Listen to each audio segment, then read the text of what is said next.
ចេញទៅទៀតហើយចេញទៅទៀតហើយពីអ្នកសេះក្រហមចេញទៅទៀតហើយអូហាន់ពេញឡាំមក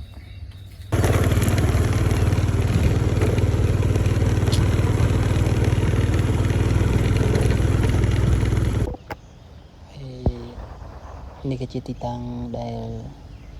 មករៀបភ្លើងអំពូលលបងជូនភ្ញៀវបាទមើលលេងទ្រូបងប្អូនទាំងអស់នេះសុទ្ធតែជាការងារបច្ចេកទេសមួយដែលយើងត្រូវគិតទុកជាមុន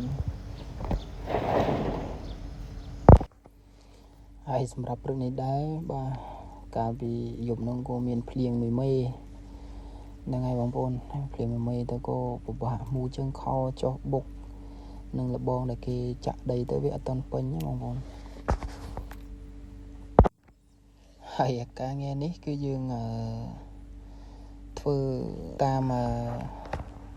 ជាងសំណងព្រោះខ្ញុំធ្វើម្នាក់ឯងខ្ញុំធ្វើអត់ទាន់គេទេគេបោកគេអីគឺការងារក្រុមការងារគាត់ធ្វើលឿនហើយខ្ញុំរវល់ធ្វើការ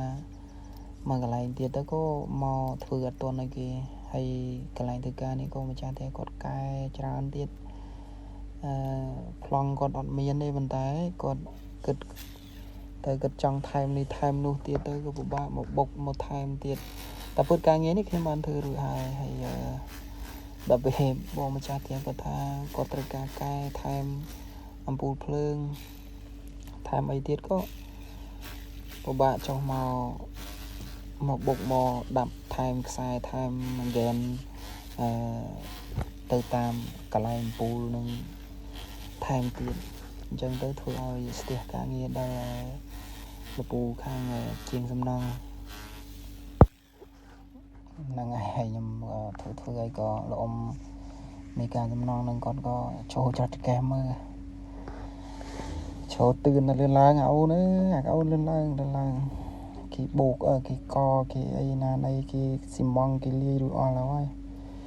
ហើយគេចាំរៀបអន្ទារៀបអីគាត់ធ្វើតែឯងហត់តែមិនអីទេហត់បន្តិចតែខ្ញុំសប្បាយចិត្តនឹងការងារដែលខ្ញុំស្រឡាញ់ហ្នឹងហើយអរគុណច្រើនបងប្អូន